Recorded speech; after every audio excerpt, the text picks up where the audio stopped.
Welcome to my allotment, plot 3 in North Warwickshire. Just having a quick look at my wormery, and this spider's built a lovely web overnight. I thought I'd just share that with you.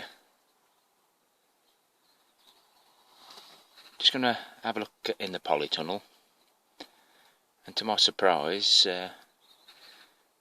the money makers have got quite large, and the biggest one has actually ripened first. Let's go and have a look. Everything's started to slowly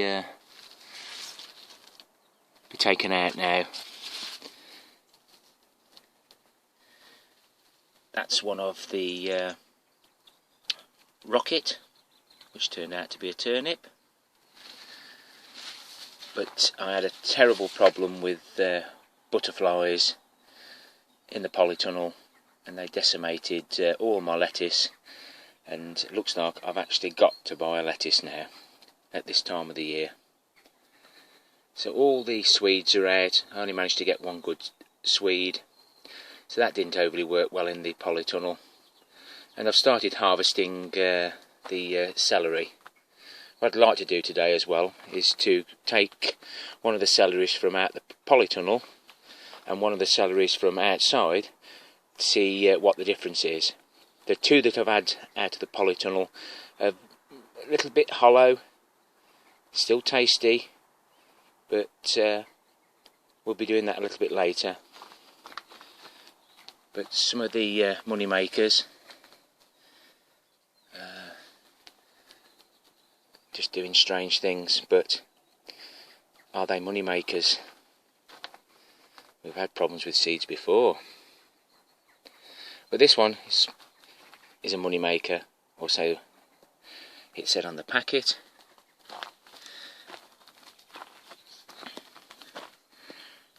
And that was the one that I pointed out earlier. I'm going to pick that now and weigh it, and we'll have a little look at it. That's not a bad tomato. Some of them have gone different shapes, but that one's looking okay. Might as well just weigh it while we're here.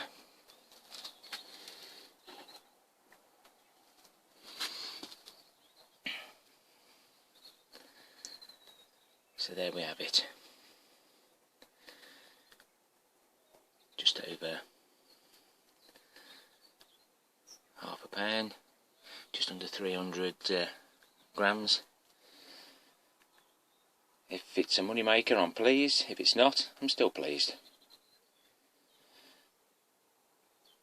Broad bean seeds.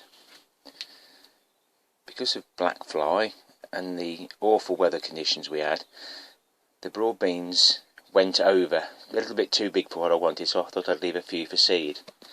A few.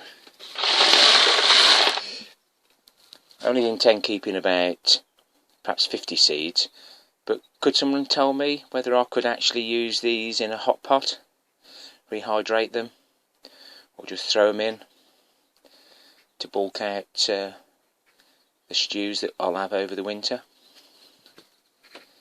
Oh, and that's for the slugs. That's what I've told the wife. I've had a go at stringing my onions. I haven't had any fall off, but that's my crop for this year. And to be absolutely honest, I'm really pleased with those.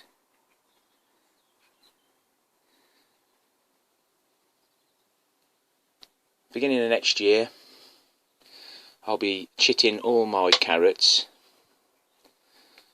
and putting them into the toilet rolls, ready for planting outside. I had no success with carrots early on, so that is my intention. And at every stage of the parsnip chitting experiment and the carrot, and things I'll do next year, I'll progressively do it and take you step by step how I do it. And we'll be doing a parsnip reveal maybe next week to see if we've got the depth of root that I was hoping for. We'll move on. Really pleased with these little sweet peppers. There's still lots coming on. We don't eat that many, mainly for salads, but that plant came from a fellow plot holder not far from me. And a thank you to him. Cucamelons. I did try that one that I showed you in one of my last videos, and I don't know whether it's an acquired taste or it wasn't quite ready, but there's over 100 on this plant.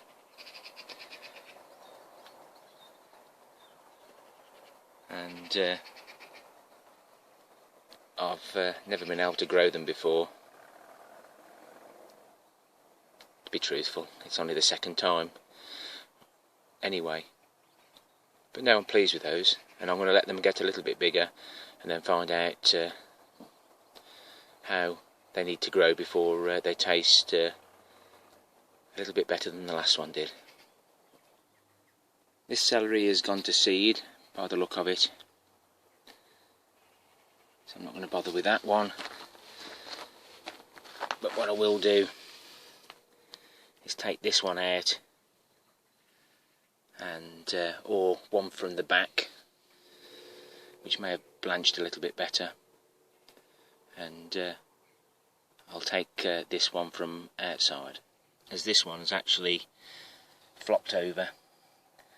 But I'll get them dug out and we'll have a look. I was just amazed as to how much root growth that plant had got.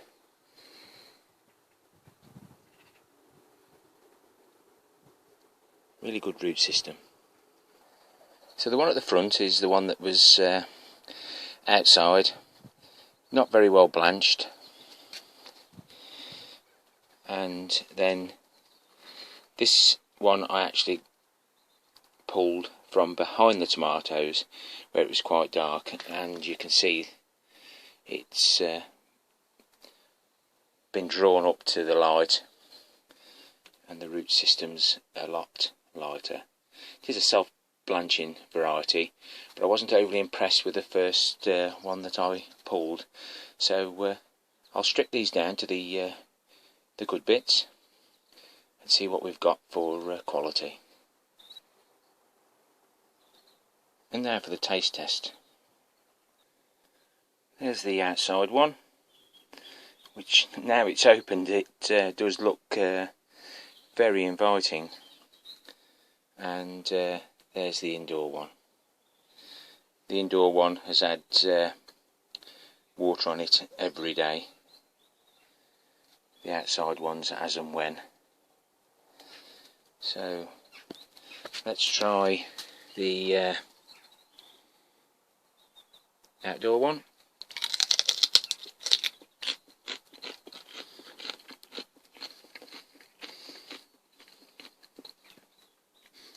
As good as what you get in the shop, that is, if not better.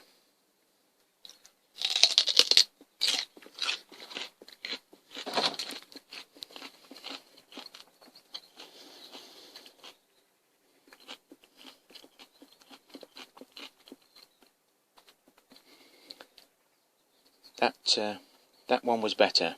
Now I think I've got those mixed up.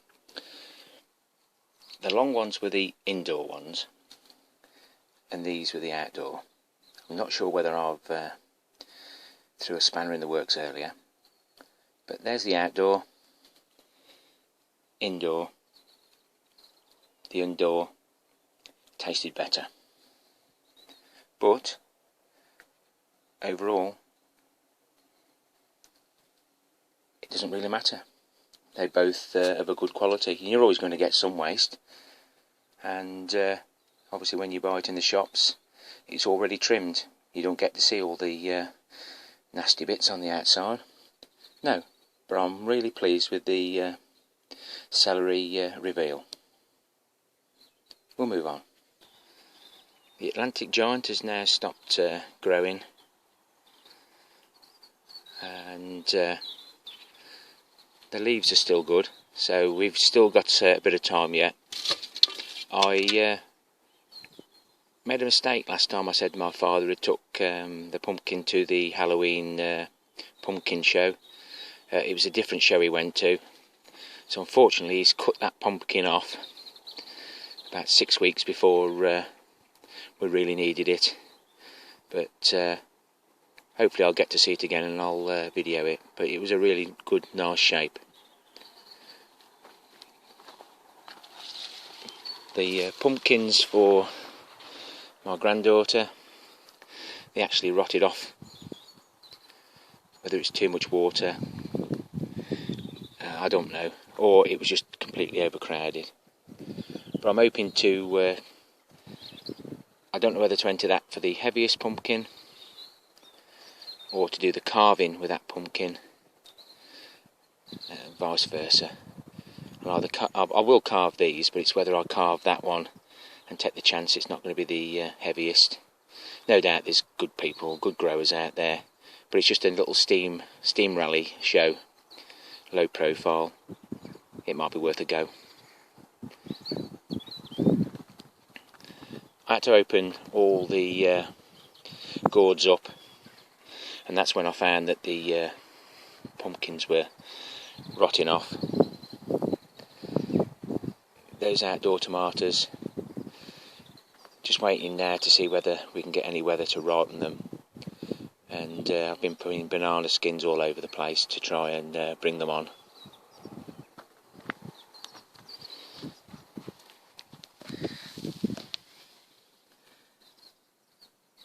This is the cucumber I bought this time, and it hasn't been affected by any of the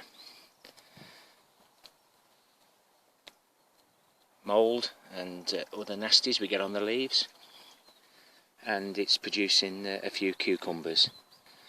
So I'll probably stick to this variety or similar. I only got a few seeds for the money, but I do get all the seeds at half price through the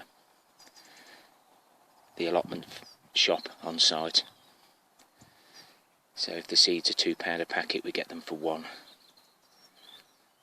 And when you add the bill up, and then you have to divide it by 2, it's surprising how many seeds you get for your money. Last year I was overrun by marrows, and this year I've got 4, but realistically that's probably all I need. This area had at least 6 to 12 inches of compost from out of the bin, and it does seem to have done the trick.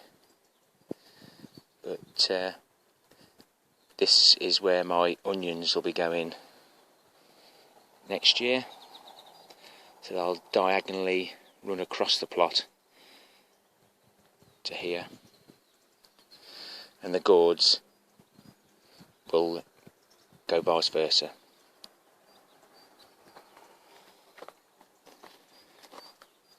This was the first sunflower. I'll just move around the other side. This is the first sunflower I showed you, and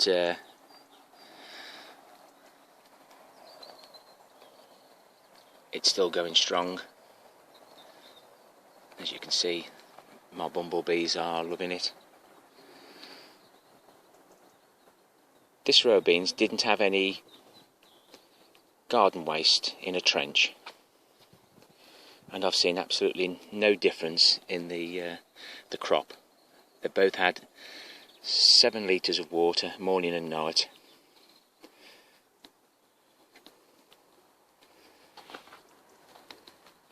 And this row had the waste in. No difference. Still got a few gone to seed, which I'll leave at the bottom. I'll count up at the end just to see which ones I've missed. But the sunflower, like the one we've just showed you, I hope you can get this, still hasn't flowered. and it's got to a similar height like the other one, which probably I overestimated in height wise. So the only difference I've found this time is the sunflower has got a massive stem,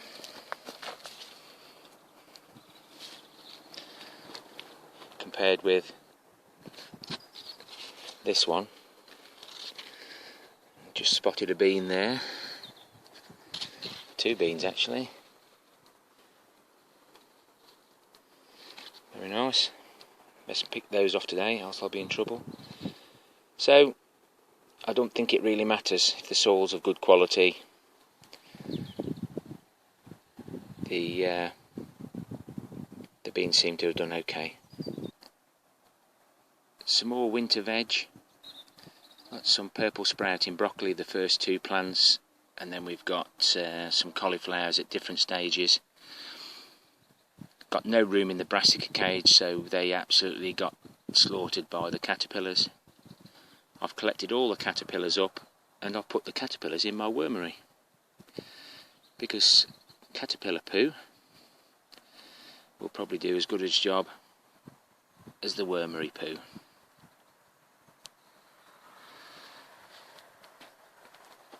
I'm not sure about my sweet corn. I haven't had a look, but some of the tufts are still not gone brown, so that weather we had may have come at the wrong time and destroyed the pollen, just washed it away. But we'll have a quick closer look at the celery between the sweet corn. That doesn't look too bad, but as with all crops, move them about the allotment, the ones that don't really matter where they go. Same with the lettuce, some in the tunnel which grow quicker, and that way you'll get a successional collection and growing of the vegetables. The Swedes are finally finding their feet again after being attacked by the aphids. The rhubarb leaf tea insecticide has done its job.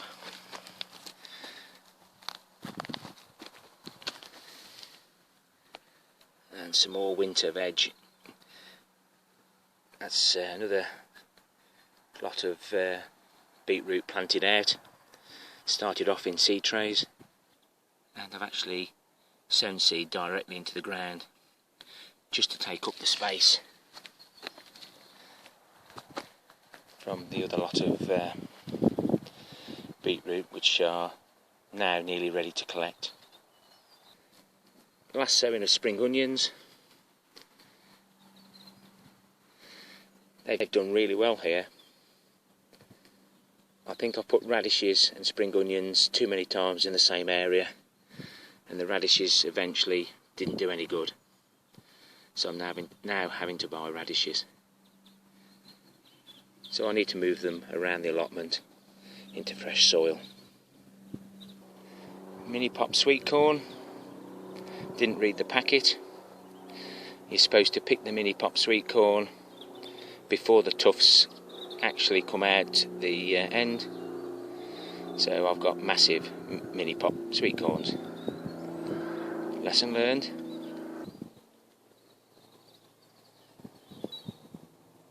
These are the carrots that I'd sowed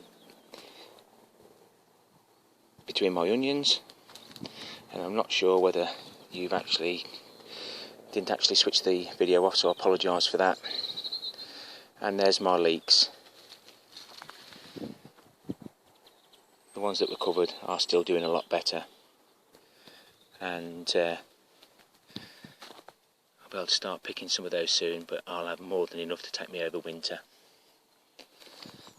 The carrots in the box, I sowed thousands of seeds, small carrots, but lots of them.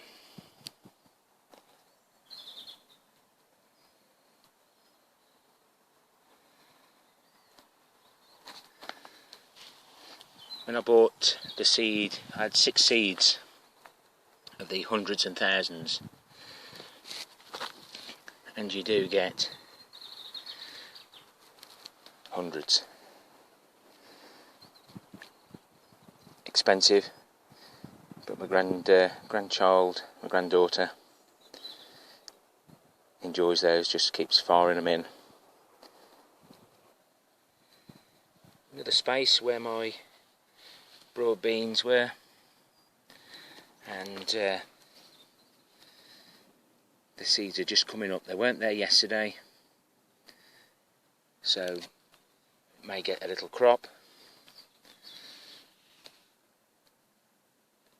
Some dwarf beans there, and my last lot of peas, and we've got flowers on at the other end. Whether they'll have enough time or not, the weather's so cold at the moment, but it's filled that space.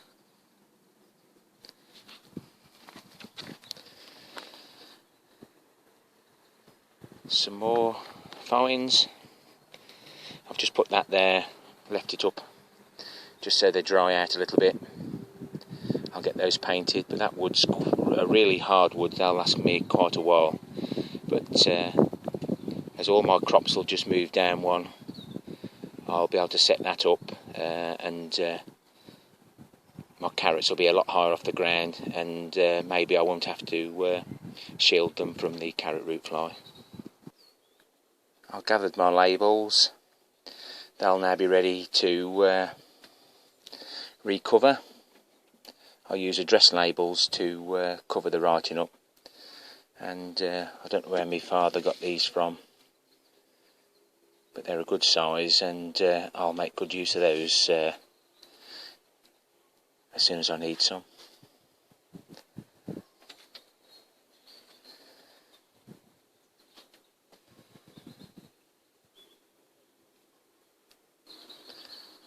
Picked up some more crates. I don't know whether I'll actually use them or not, but you can always pass them on.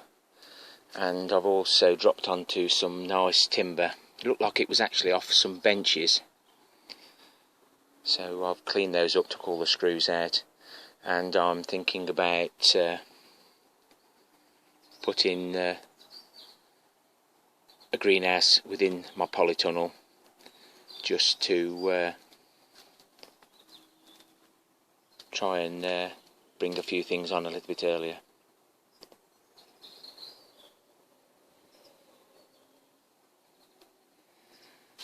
The brassicas in the cage, they're doing a little bit better now. I don't know whether I'll get any sprouts.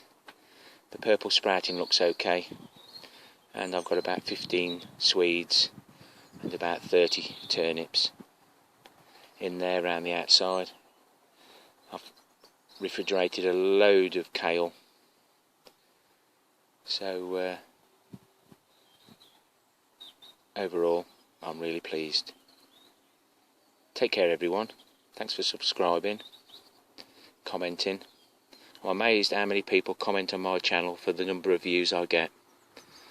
It's not how many subscribers you've got, it's the quality that follow you and help, and I do appreciate it. Happy growing everyone, take care.